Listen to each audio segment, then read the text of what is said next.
এই নিষ্ঠুর পৃথিবীর মানুষ তোমাকে কখনোই ভালো থাকতে দেবে না। তোমার নিজের ভালো থাকা নিজের কাছে রাখো, অন্যের হাতে তুলে দিও না। টিভির রিমোট যখন যার কাছে থাকে, টিভির চ্যানেলগুলো সব তার নিয়ন্ত্রণে চলে যায়। তেমনি তুমি কখনোই তোমার ভালো থাকাকে অন্যের কাছে বিলীন করে দেবে না। কারণ পৃথিবীতে অজস্র খেলনা থাকতেও মানুষ কেন জানি শুধু মানুষকে নিয়ে খেলতে ভীষণ ভালোবাসে। এখন প্রশ্ন করতে পারো, আমি কিভাবে আমার ভালো থাকা নিজের কাছে ধরে রাখবো? মানুষ সবচেয়ে বেশি বিশ্বাস করে অন্যের কাছ থেকে শোনা কথা। কেউ একজনকে বলল তুমি খারাপ, তখন তোমার মনের মাঝে খারাপ লাগা শুরু হয়ে গেল। আবার যখন কেউ বলবে তুমি ভালো, তোমার মনের মাঝে ভালো লাগা উপচে পড়তে শুরু করবে। তোমার এই ভালো ও মন্দ লাগায় তুমি নিয়ন্ত্রণ অন্যের হাতে তুলে দিলে। কেউ একজন এসে বলল তোমার কাছের এই কাজটা করেছে, তুমি নিজে যাচাই বাছাই না করে মনে মনে একটা নেগেটিভ ধারণা করে ফেললে।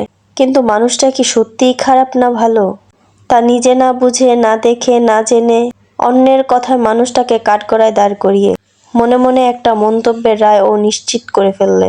অথচ মানুষটা জানতেই পারল না আদৌ তার অপরাধ কি, সে কি সত্যিই সেই অপরাধী কিনা। কোনো একদিন হয়তো এই মানুষটা তোমার বিপদের পাশে ছিল। এই মানুষটা তোমায় প্রতিদিন মনে মনে হলেও খেয়াল রাখতো। সে কেমন আছে, সে ভালো আছে কি, সে কি করছে।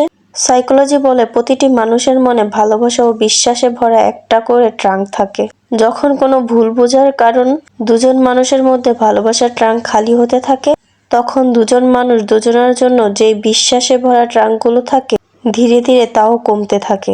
সেখানে অবিশ্বাস এসে বাসা বাঁধতে থাকে। যতক্ষণ থাকবে তোমার নিঃশ্বাস, হারাবে না প্রিয়জনের প্রতি বিশ্বাস। তবে তুমি কাঁদবে সারা জীবন বুকে নিয়ে একরাশ অবিশ্বাস।